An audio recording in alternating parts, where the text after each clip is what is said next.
Good morning, and a very warm welcome to this EPC update, our regular look at key developments in and around the European Union.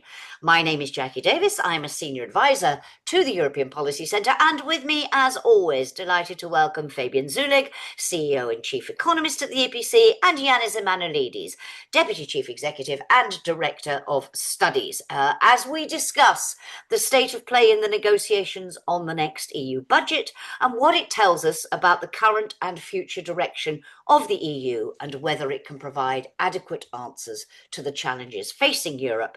But we're going to start with a discussion on developments in Ukraine, following the unveiling last week of the, and I'm going to call it so-called peace plan put together by Presidents Donald Trump and Vladimir Putin, or their advisors, and look at the reaction over the weekend and breaking developments there. And then we will move on to the EU budget. Just to remind you, totally interactive conversation. If you want to join in the conversation, please, if you want to write your question, please use the Q&A button, not the chat, the Q&A, and please be as brief as possible, or click on the raised hands button and I will unmute you when the time comes. So lots to talk about. Let us dive straight in. Fabian, we saw a weekend first this peace plan, which appeared to be an ultimatum, a take it or leave it to Ukraine. Suggestions even it had simply been Google translated from the Russian peace plan of several months ago. Then we saw what seemed to be some softening of the stance in the sense of EU involved in those talks, crucially in Geneva, national security advisors, and a softening in terms of both deadline and the take it or leave it, suggestions it could be rewritten. What is your assessment of where we are now and how effective the EU's response has been? Because it does seem to have had some impact. Is it having enough?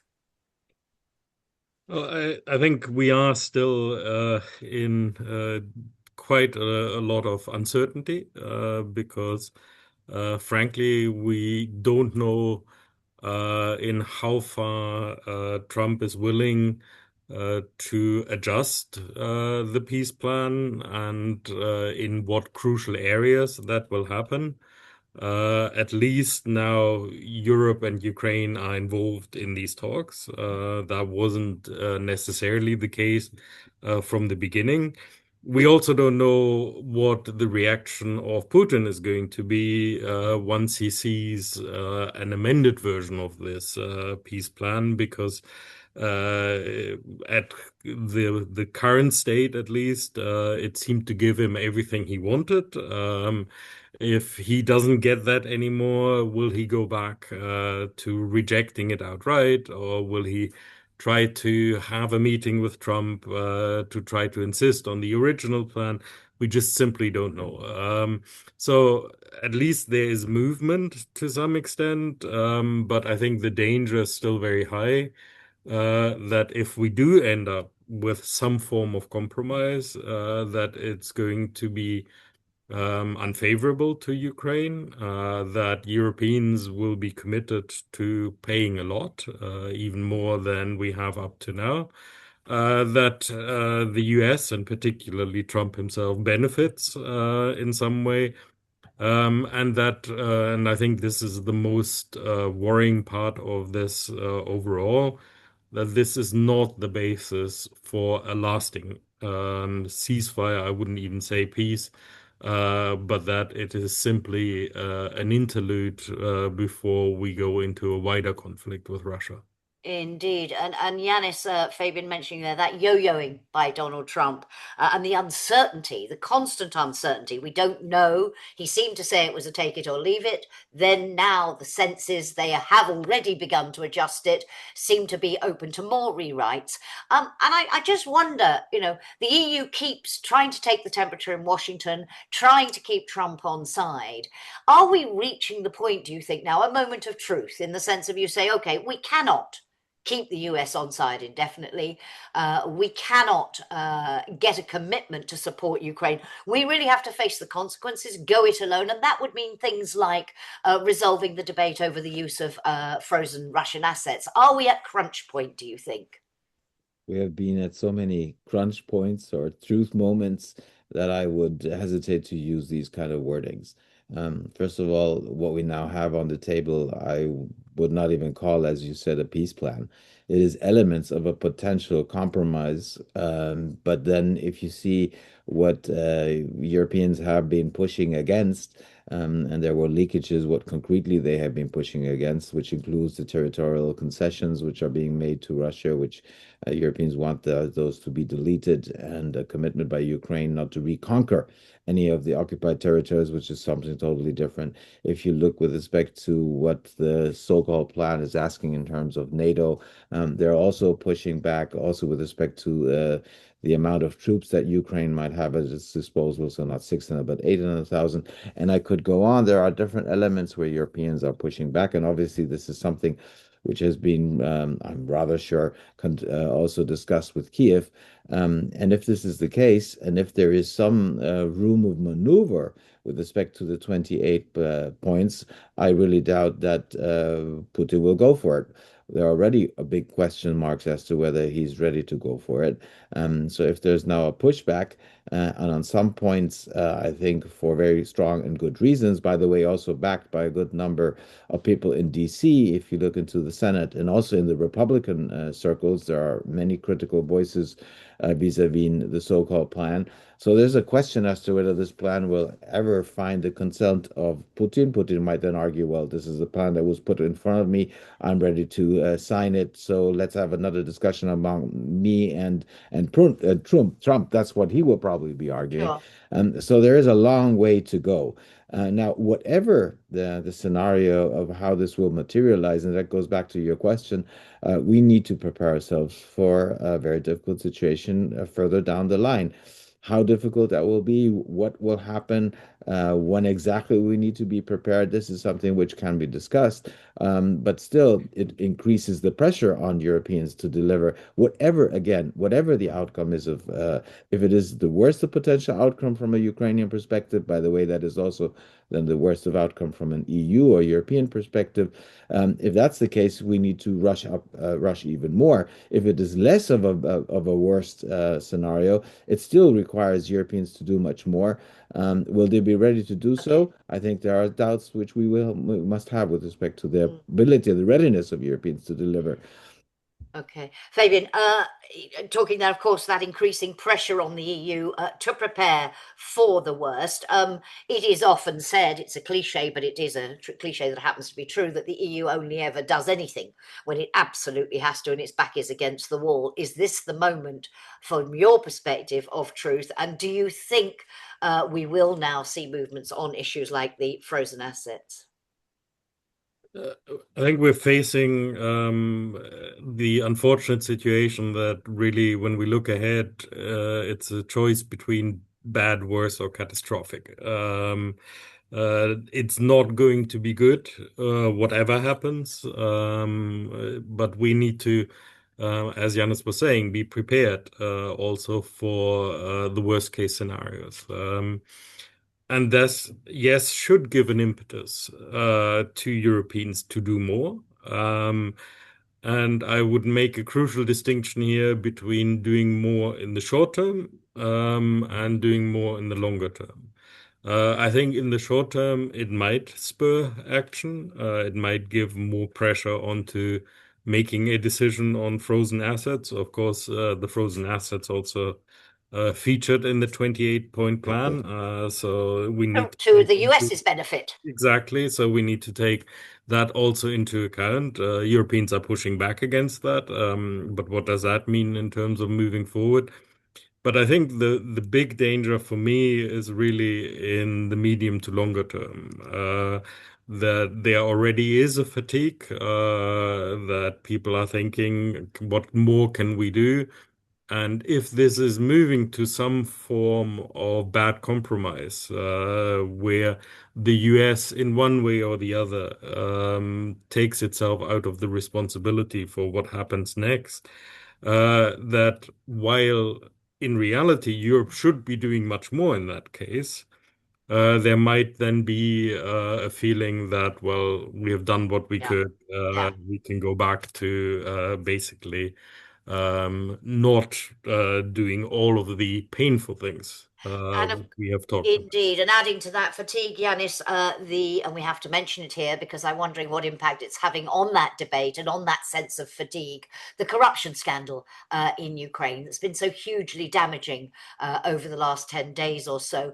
Do you see that impacting, and do you see that strengthening the arm of those who are suffering from that fatigue Fabian just spoke about, and undermining the commitment to fully support Ukraine with whatever it takes?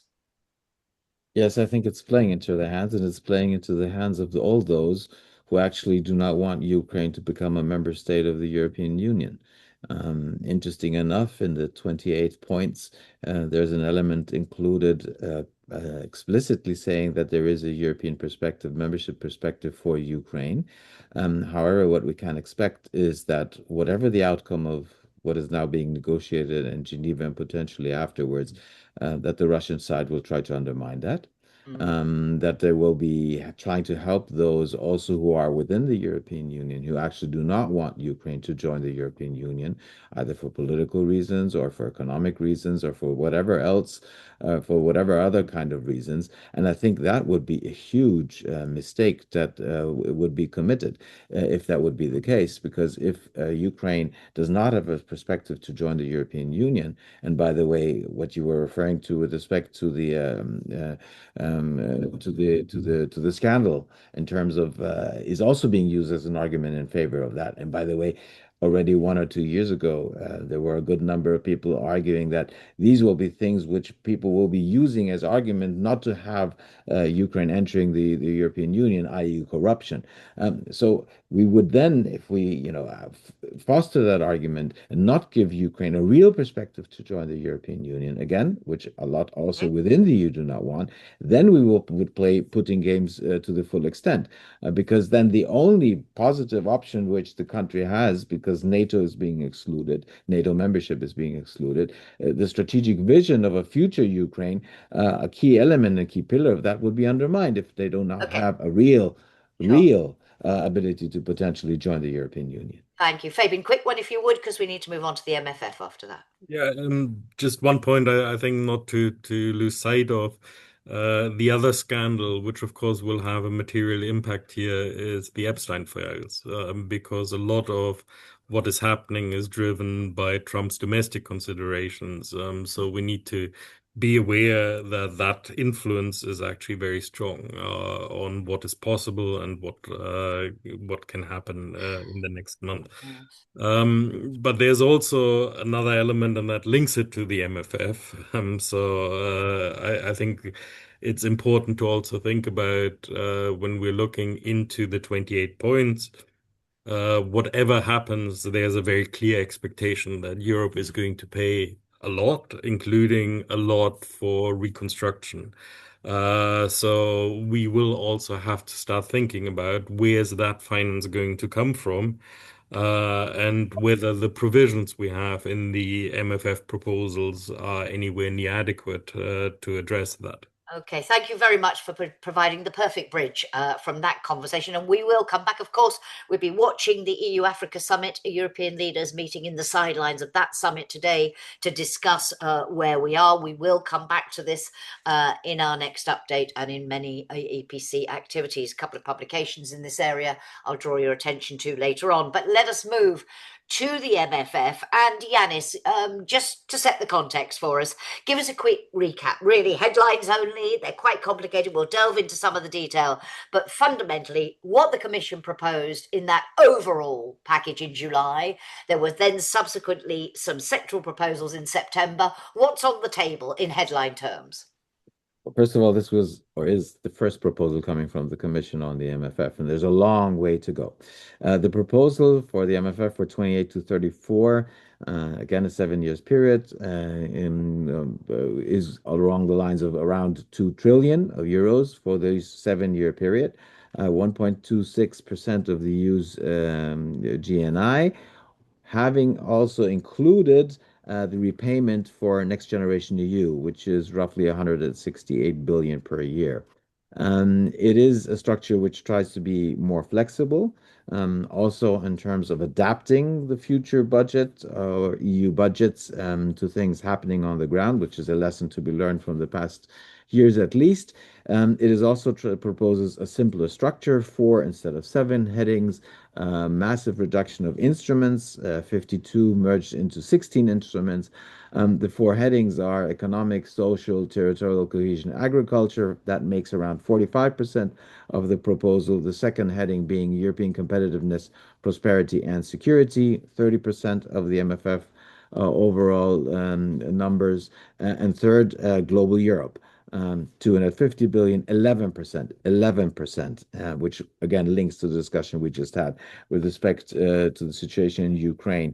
And the fourth heading is European public administration. So three content headings. There's a new tool.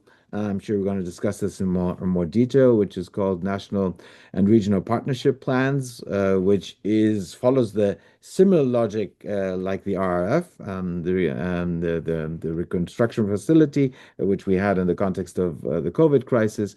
And the proposal also includes ideas related to the setting up of new own resources. Comes up with five, potential new own resources, which should amount, according to the Commission, once they will be operating, to around 58.5 billion per year, which would be potentially enough to support a large proportion of the repayment of Next Generation EU. So this is it in a nutshell. There are much more details, but I'm sure we're going to discuss many of them. Absolutely, thank you. And that was brilliant. Really hard to synthesize such complex proposals. But in headline terms, Fabian, so we're talking here about big increase in the budget, and we're talking about a very radical restructuring of the budget. What has the reaction been so far? I think it's probably fair to say that not wildly enthusiastic might be a way of putting it, both from some member states and particularly from the European Parliament. What is your reading about what those reactions say about how likely these proposals are to fly, and whether they will be anywhere close to what the Commission is proposing at this early stage? Well, we know from previous MFF negotiations that this is always the starting shot within a very long race where there will be substantive changes. And I would very much think of this as, if you like, the maximum. This is what the Commission thinks they should put on the table, knowing full well that the pressure is going to be downward rather than upward. There is very, very little chance that this will be argued the other way around. So I think we are going to see that in terms of size, we're going to move down. That doesn't please some member states. It doesn't please the net recipients, in particular in Southern Europe. We will see that there is also a discussion around the governance and the control of the spending, where the Parliament has already made it very clear that it isn't happy, although there have now been some changes proposed by the Commission to the governance. But in the end, I think it is still a very long process where we are just going to go down from what we started with. Let's delve into in what ways we might go down and what might be ring fence, what might be saved. But just, Janis, in terms of next steps, just so we know, you said this is the beginning of a long process. You've both said it's a very long race. Next steps, timeline for all of this? But one key next step is the negotiating box, which needs to be determined, which the Danish Council presidency is working on. Still stating that they will come out with a the first What does a negotiating box. negotiating box mean? that's a compromise, an element or an attempt to find a compromise among the EU member states. So you put together the position Right. of the different member states. You try to put that together into what they call the negotiating box, which will be then continuously worked on. So it's not something which will be concluded. It's just the start of the process. These sort Next of council broad presidency. parameters of what the member states would accept. Broad Exactly. parameters. And which and they will have, as Fabian was already indicating, severe differences of opinion when it comes to the Commission's art. They have severe differences of opinion when it comes to the Commission's proposals. The appreciation is, the hope is, I would rather say, is that they will be able to find a compromise during 26. In order to be ready Okay. for when 28, the new MFF period starts, they would be ready to prepare for that. My assumption is there's no way that they will be able to find a compromise in 26. I would assume, also taking into account experiences of previous MFF, that the earliest we will get a compromise in 27. And I say the earliest because already in past MFF discussions there were speculations about potentially not being able to reach a compromise What among the happens there? What 27. happens if there's no budget agreement in Then you have a prolongation of the last Okay. budget into the next year. So the 27 would move into 28, the 28 into 29, and so forth. And in the past, there were a good number of actors who were saying, we prefer not to have a compromise among us, member states, or with the European Parliament, to having a compromise which might not be in our interest. So prolonging is not something to be excluded. And I think this will be, to put it very bluntly, the bloodiest political exercise when it comes to the FFF, which I think we have ever seen. And think back in 2020, when a final deal was reached on the then MFF starting in 21. It was a deal which was reached on the basis of next generation EU compromise. So the French and the Germans agreeing that something needs to be put in place. That was added to the equation, and that I think got us over the finish line. And this time, this I do not see that this will something along those this will happen. So it will be much more difficult. So whatever timeline you As, might now put on yeah. the table, it is very questionable And that as you member say, states will really adhere to not it. only that conflict between member states, but also the European Parliament, which has said it stands ready, and I Yes, quote, to use all its powers yes. to their full extent to Yeah. ensure that this But budget matches ambitions but and but challenges. we've heard that before. We have. And if there is a difficult compromise reached among the 27, it is very difficult for the European Parliament to fundamentally break up that compromise. They can push here and there, but the overall compromise, whenever and if it is reached among the 27, to break that up and to say we're fully Okay. against it, Yeah. difficult. Okay. In terms of Fabian, you said think of this as a maximum. There is, the pressure will all be downwards. The title of this budget, the Commission's budget, is, and I quote, an ambitious budget for a stronger Europe. Taking it as it stands now, is it enough? Would it, in headline terms, we could delve into the different areas later, provide sufficient resources to meet those enormous challenges facing Europe in areas from competitiveness to security and defence to climate change? And particularly if you take into account, as you mentioned, this sum includes repayment of Next Generation EU. Is it ambitious enough, even as it stands now, never mind after what member states do to it?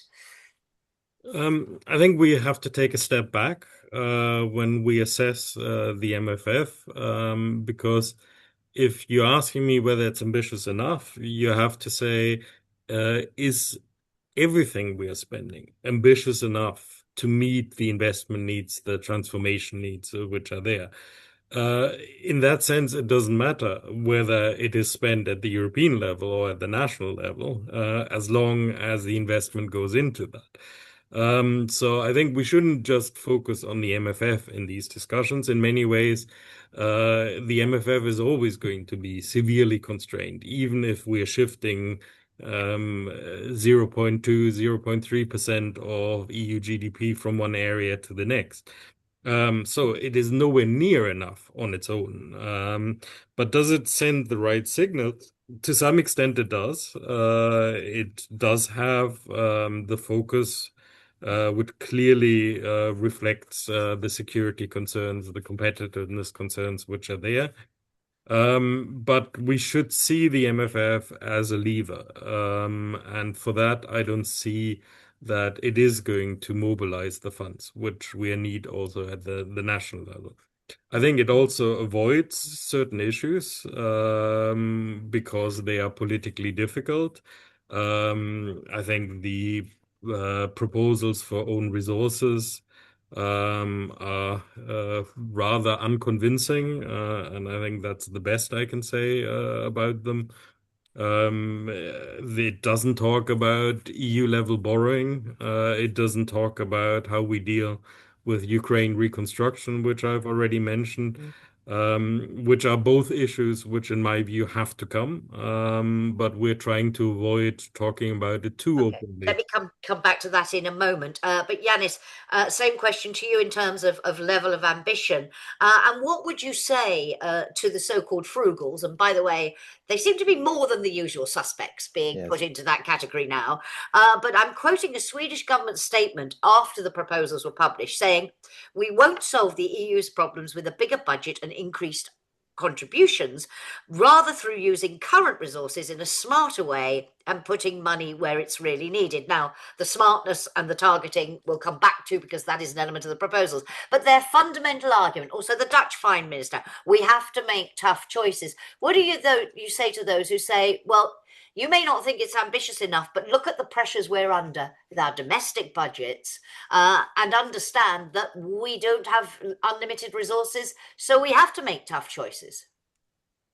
Obviously, you need to make tough choices, and we have been discussing the necessity of trade-offs now for a long time. This is not a new discussion. And as you said, the group of frugals has now increased. It includes also at least the meeting of those who you would consider to be the group of frugals has been increased. So you have the Belgians, the French, the Swedish, who you already quoted, the Europe minister. And what you hear from many representatives of that group is we're having difficult fiscal problems at home. We need to cut down budgets. The Belgian strike of today and tomorrow and the day after tomorrow is indicating that in the country we now reside. So the logic is we need to cut down, we need to be more frugal at the national level, and that needs to be reflected in the at the European level. I think that follows a fundamental flaw, and the fundamental flaw is that we do not consider that spending together at the European level is smarter and at the end will reduce the financial budgets, the collective ones, the national and the European public finances budgets, will reduce the size of those if we invest smarter. So, yes, investing and spending smarter is what we should do, but that should include investing smarter at the European level in order to reduce the costs and the budgets which we have at the national level. Will this happen? Definitely it will not happen. This is not the logic we follow. It is the old logic we follow, so we adhere to the old principles. This is why I said earlier, this will be a really bloody political exercise. And usually it's money in versus money out. What do I get? Juste retour. We are only talking about 1.26% of GNI if the Commission proposals were accepted in full. But Fabian, can I just come back on your comment about the rather unconvincing, as you put them, own resources, and you also mentioned common borrowing. And you wrote a commentary a little while ago saying we shouldn't be focusing so much on this 1.26%. We shouldn't be focusing on the size of the EU budget directly. We should much more be focusing on instruments like common borrowing and so on. Why do you find the proposals on own resources unconvincing? And given that it's not mentioned, the issue of common borrowing, do you see any chance of this flying in the way that you think it really needs to? Well, when we look at own resources, there are a couple of things in there which are perfectly fine. I mean, we knew that some of these proposals will be there, like ETS revenue, which is, I think, being discussed in every MFF now as part of the mix. But there's also, for example, a corporate Europe tax in there, which is a levy on large companies' profits, which frankly doesn't look very well thought out. It's a tax on revenue rather than profit. It's strange from an economic perspective, it looks very strange. And it's almost as if it was just put in so that you can take it back out again in the negotiations, which I don't think is a very sensible way of addressing this kind of question of resources for the European level. But the point I was trying to make in that commentary was really to say, uh, even if we have the best possible case and the member states are more forward-looking, are willing to overcome their own hurdles, are willing to do more together in the way Janis was describing, we're still talking about a very small percentage of the EU budget. We are still talking about much of that already being allocated to different areas.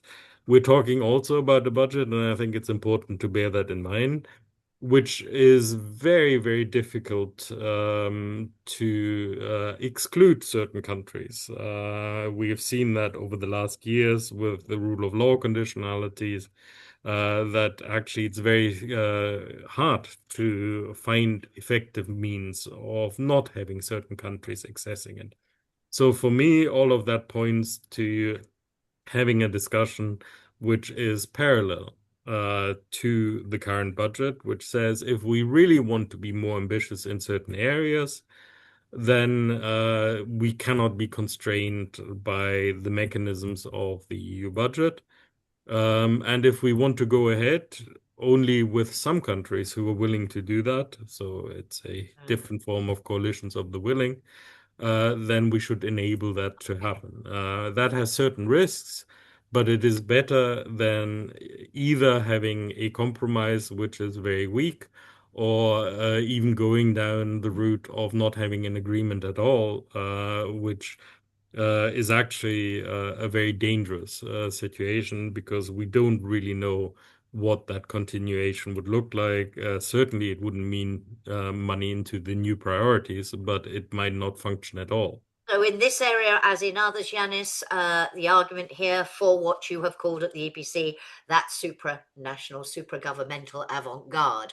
You find those who are willing to pool resources to spend smarter, as you put it, and you go ahead with that. A quick one, if you would, Janis, because I want to delve into some of the detail now.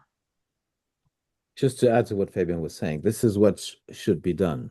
To think more creatively, potentially also outside of the EU budget, thus outside of the MFF, potentially also involving some form of intergovernmental agreement in order to push in this direction, or something which is extra from the current budget. And we did this in the Next Generation EU context in a certain way. However, if you follow the debates which we're seeing thus far, I have the strong impression that member states are not inclined to move in that direction.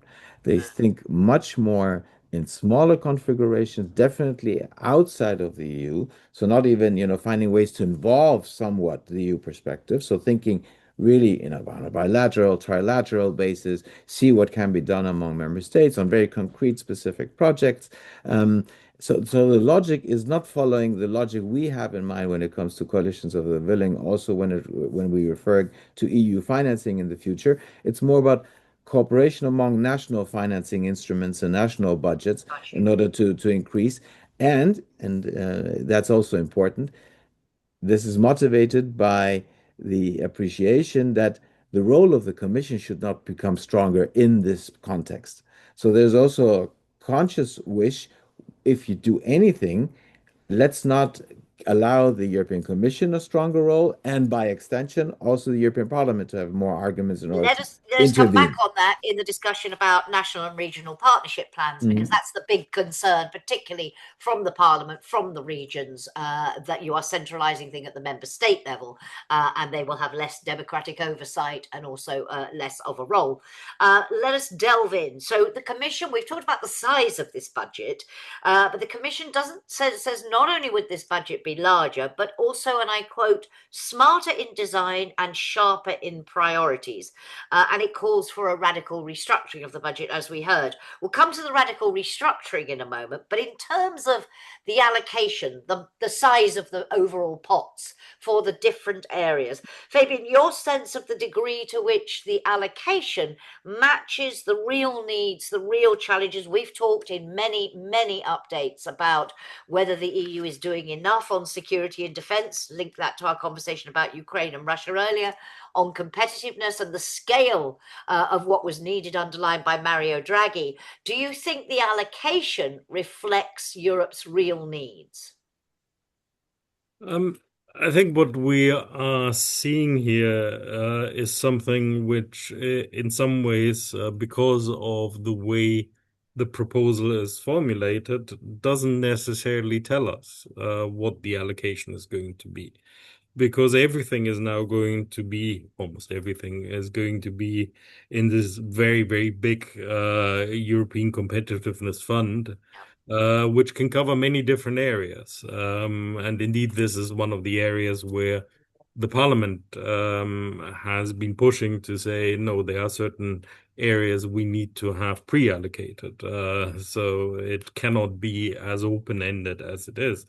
So actually, this is much more about, I would say, an old discussion we've always had with the MFF about flexibility in how far is the Commission able to direct funds to the priorities, given this is sometime in the future already.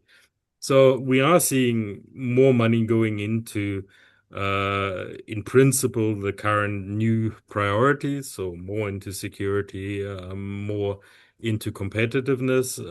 But exactly how that would work, I think, is still a very big question, given so much is just in that one very big block.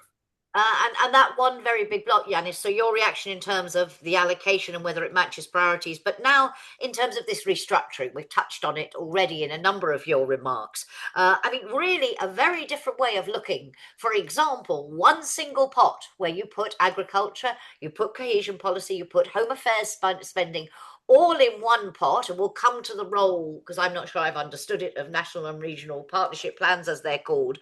But generally, this idea of these big mega funds, the Competitiveness Fund, the Global Europe Fund, and this pot for ag regional, is this? I mean, some people are saying, oh, look, it needed to be restructured. This was a good idea. And we shouldn't be focusing on defending prerogatives, the Parliament obsessing about its role and whether it undermines its democratic oversight and so on. We should be saying, does this restructuring deliver better for coherent spending? What is your sense of that? Well, first of all, I think we need to distinguish between a couple of different elements. First, the fact that you now have these four main headings, three policy oriented, I think does make sense because it reflects, as Fabian was saying, more the strategic objectives which have been set. Economic competitiveness, security, and they also have global Europe, which includes neighborhood and enlargement. We'll talk about that later, I suppose. So you have a better reflection of actually what the priorities need to be. The question is, will this, and this is the second point, will this actually be implemented in practice and how it will be implemented? And the third element is, who will be controlling this? Where will be their political control, but also democratic control? And this is where the European Parliament has been very critical of the proposal and is trying to push back. And the Commission is trying to find a compromise here. But member states, on the other hand, also want to have more own leverage and the ability to determine themselves of what needs to be done. And the last element I think we need to take into account is the timeline. So if we start from 28 and we move until 34, a lot of things will happen until then and between 28 and 34. So I think what is, at least in theory, smartly incorporated into the proposal is a bigger ability to be more flexible in terms of crisis management or in terms of allocating from one to the other, in terms of resources being attributed to areas which potentially in 2030, 32, and we might not even know what the challenges might be at that moment in time, can be then allocated to these areas rather than to those decisions which we have taken in 26 or 27 without being aware of what will happen in this world. So I think there are different elements where one can be also positive that it moves in the right direction. But again, there are extremely many questions with respect to one, whether what the final proposal will actually look like when it reaches the level of being a real compromise between member states and the European Parliament. And second, whether the implementation actually will be along the lines of what the proposals foresee, or whether member states will exploiting the leverage they will be getting in terms of being able to Let's come determine back much on better. that. Yes. Let's come back on that in the moment, and particularly a focus on those national and regional partnerships and how that might work and whether the concerns are justified. But Fabian, just to this idea of the three big policy pots plus a public administration pot, is that to give that flexibility that Janis was talking about, even if it means at this stage we don't know a lot of the detail, as you said, of precisely how the allocation would break down. Are they on to something here? Is this the right approach? And those who are focusing maybe on saying, hang on a minute, no, let's keep the CAP separate, let's keep cohesion policy separate, i.e. defending old pots of money and the old structure, is that really not where the focus should be? What's your sense of that? It very much depends on what your assessment of the Commission is. Do you think that the Commission, with all the constraints, with all the issues which are there, will be able to spend sensibly, or is this just a way of actually cutting spending in particular areas? And I think this is very much the concern. For example, when you hear some of the criticism with regard to agriculture or cohesion policy, that it is not about making that work better, but it is about just cutting funding for these areas. And that basically reflects also mistrust of the Commission's motives in doing this. Is it to spend better, or is it to make sure that the money goes into those areas the Commission thinks it should be spent in?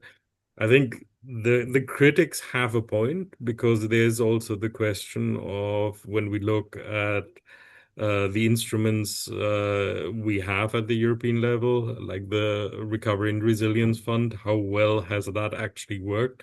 Has it been much better than the previous mechanisms? And I do think there's some criticism here as well about it being, if you like, space blind. It doesn't have any reference to territories or any kind of recognition that there's also a distributional element to this budget.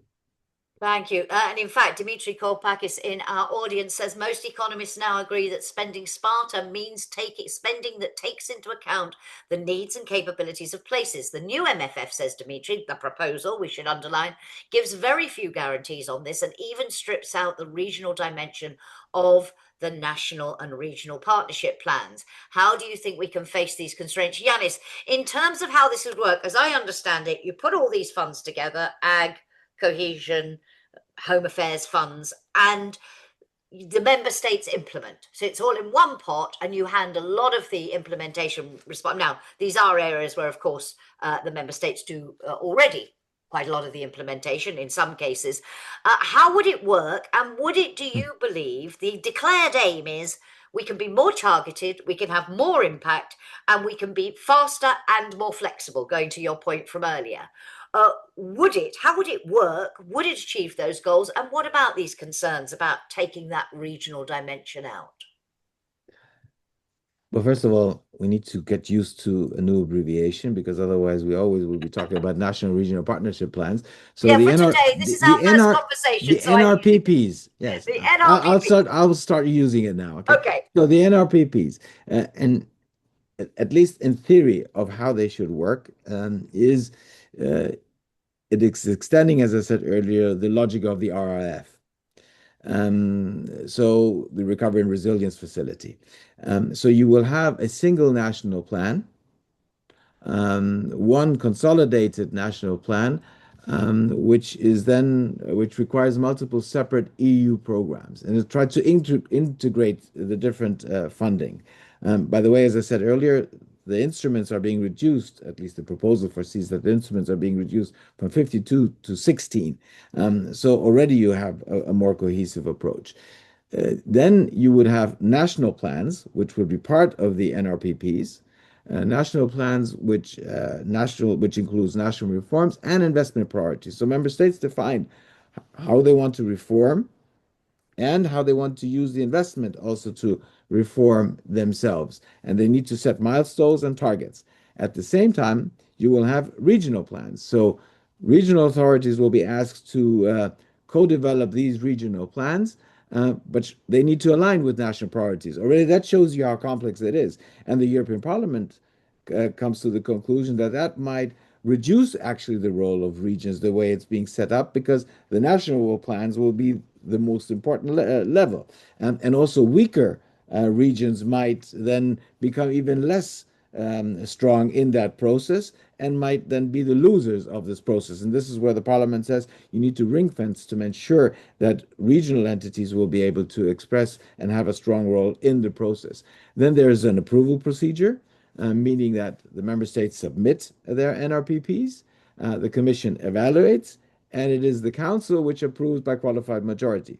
So this is how the governance structure is being put in place. Member states come up with the ideas, submit the proposals, Commission evaluates, Council approved by qualified majority voting. And then you have also governance requirement at the national level, where they foresee that national coordinating bodies will be required and need to be set up, and the Commission should have a general oversight. So I'm trying to summarize it, is already rather complex and difficult. Now, I thought one of the things this budget was doing was simplifying things. This sounds immensely complicated. It is complicated, but if you look into the current system, it's not that the current system is uncomplicated. Okay, but the basic idea behind it is that you would give more leverage to member states, but at the same time, you would also be able to control member states, because there will be a concrete plan which they have developed with milestones, with concrete objectives which they've set, and there will be a midterm review. So if member states do not implement these plans, there will be also a pushback coming from the Commission in this case. So there is an attempt to, yes, make it less complicated, but it will still remain a complex process. And I believe that if the parliament pushes back, this is something which I think actually could lead to results in terms of the parliament getting some of its demands being materialized. It probably will become more complicated than what the Commission has put down on the table now, rather than less. Okay, thank you. Fabian, you wanted to come in here. Just to be a little bit cynical, because I think some of us have done a number of MFFs, and this is something which is always on the agenda. Simplification every time, it always is a high priority, and it's always said that the end result is going to be simpler. I have yet to see that happen in reality. I think what we have actually seen is it becomes more and more complex, and this is not just a question of blaming the Commission for this. This is also because of audit requirements, because of the distrust of member states. It's many different issues which come together. But for me, the conclusion would be to say that when it comes to flexible spending, quick spending, reactive spending, also outside the normal scale, then this is something which we always struggle to do within the framework of the EU budget proper. I think this is why in the past we also created new instruments when we look at the Euro crisis, for example. So I think this is something we have to bear in mind, that while everybody agrees simplification would be great, the final result often tends to be going in the other direction. Just as a side comment, it strikes me how often you have talked about a lack of trust a lack of trust between member states and the Parliament, a lack of trust of what the Commission might or might not really intend with these proposals. Very striking that we are in that situation, which will contribute, as Janis said, to these being, as he put it, the bloodiest round of negotiations we've ever seen. I And it's wanted to, about money, and this is yeah, traditionally always the worst of all discussions, because in the end, this is not driven by priorities. It is not driven by considerations of what we should do in the long term. In the end, this is finance ministers in the member states looking at how much do we have to pay is and there how any much way are we around this, Fabian? Is there any way for once to have a negotiation that is actually about what we need to do? do it outside the EU budget. Otherwise, Yeah. we're never going to get there. Yanis, a comment to that, and then I want to touch on enlargement. Yeah, please. Just an answer to your question. That was a very valid answer from Fabian. Others would say have a truly federal budget. So actually have the competences in terms of how to spend money at the European level, the Commission playing its role, the European Parliament having the oversight. This is what the pure federalists would say. Totally out of the cards, obviously. Well, also because the budget is funded by taxpayers' money. Exactly. It doesn't work. It won't Yeah, work. but then the Federalists would say that's why you need to have a fundamental debate about own resources, and not to cover parts of the budget through own resources, which at the end requires unanimity, i.e., it won't politically fly anyway. And if it would fly, it would only fly in limited ways, and it would definitely not be able to fund the EU's budget, as Federalists would argue it should. Okay. I wanted to just touch on something, Janis, you mentioned it earlier. We have discussed this in the context of the European democracy reform conversations, which I also have the privilege of moderating, and in terms of enlargement. And whether you're feeling, you mentioned that enlargement, the funding for helping candidate countries to preparing for enlargement is in the Global Europe Fund.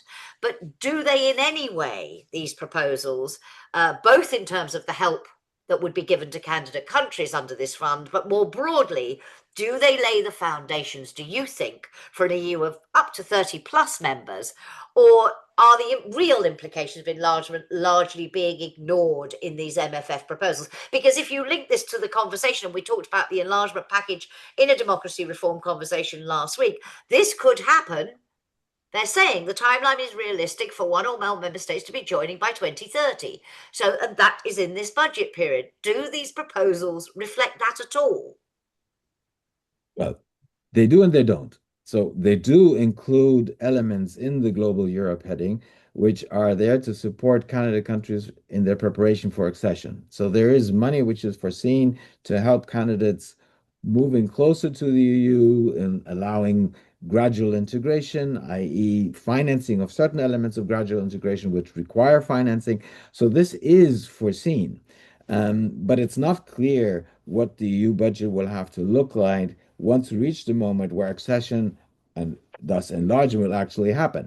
And by the way, yes, what is the scenario in terms of the enlargement happening? So if we talk now by 2030, there might be an enlargement. Are we talking about Montenegro? Are we talking about Montenegro and Albania? Or do we talk about potentially even Ukraine joining the European Union, which links to the original debate we had, to the first debate we had in this update? So these scenarios are not being thought through because also one would argue we do not know. And if me and others are right, that we're probably talking about a very small scale enlargement, maybe one or two within the current period until 29, that will be easily covered by the budget. If we're talking about a bigger or bigger rounds of enlargement, that's not included. So we're all waiting for the so-called pre-enlargement policy and reform reviews, which should have come out in the spring. They should have then come out together with the budget proposals of the Commission. They did not come out on the same day. They were again postponed. Some thought they would come at least in 2025. Probably they won't. So we're looking at early 26, maybe. And even once they come out, one of the pillars included in these reviews relates to the budget or to budgetary aspects related to enlargement. And my assumption is that that element of the reviews of the policy and reform reviews will be among the weakest of the Yeah. elements included in the Okay. reviews. Okay. So there's no clarity now, Yeah. and from where a clarity potentially might come from, I do not expect the clarity will come from.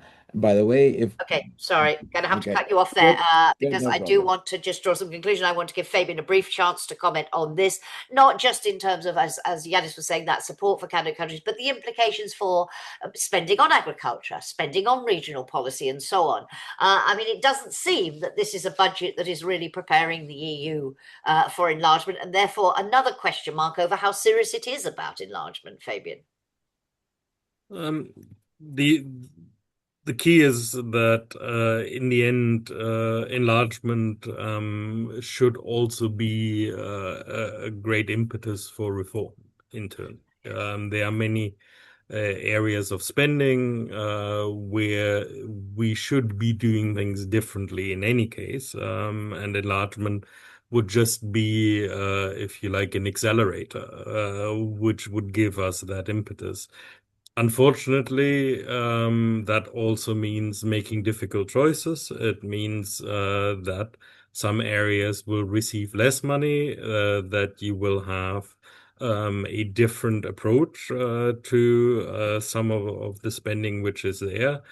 It means we have to overcome some of the taboos. To go back to the point we made earlier, there is, in my way, no way that we can simply rely on the limited budgetary mechanisms which are there to seriously consider reconstruction of Ukraine. So we need to have a debate about other instruments, including, for example, common borrowing.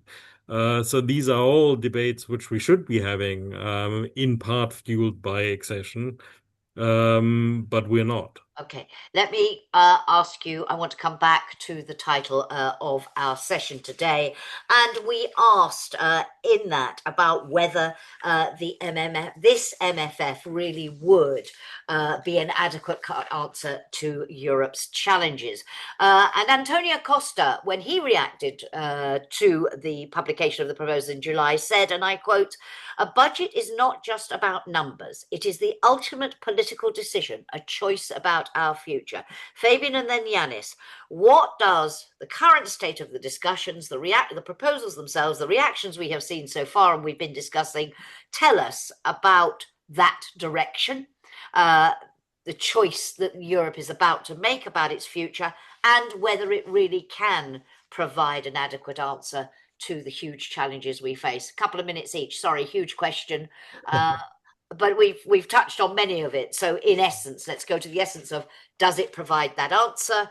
And what does it tell us about what we're going to choose for our future? Fabian first. It does not, because this is still, in my view, part of the progress illusion, that the scale, the scope, and the speed of what we're doing is not adequate in relation to the challenges which we are facing. That was never going to happen just through the EU budget, so we should also not have too big expectations from this. But what it for me clearly shows is that the idea of Zeitenwende or watershed, which we've talked about, has not really been reflected in these considerations. We are still not willing to say what are the things we now have to do together rather than apart. In many ways, the tendency is in the other direction. Thank you very much, Janis. Costa's right. It is a matter of political decision, and it is a political choice about the future. But if you see the reactions to the Commission's proposals, what did strike me, by the way, was there was almost no one who was supportive of the proposal. That was different from the past, where at least there were some who were saying this is good and it's moving in the right direction. This time there was criticism coming from everywhere. And if this is a political choice, and if it is a political decision, it is indicating for me that we're trying to muddle through. Maybe we tried to muddle through upwards, meaning that we do things which we did not do some years ago, but given the level of the challenges we're facing, and Fabian is right in his analysis, it is massive. We're not living up to these expectations, and I think this MFF, independent of what the final outcome will look like, will indicate exactly this. We're not living up to this expectation, and it seems to be our political choice. And those who want to hollow out the EU from within are probably happy with how things are moving.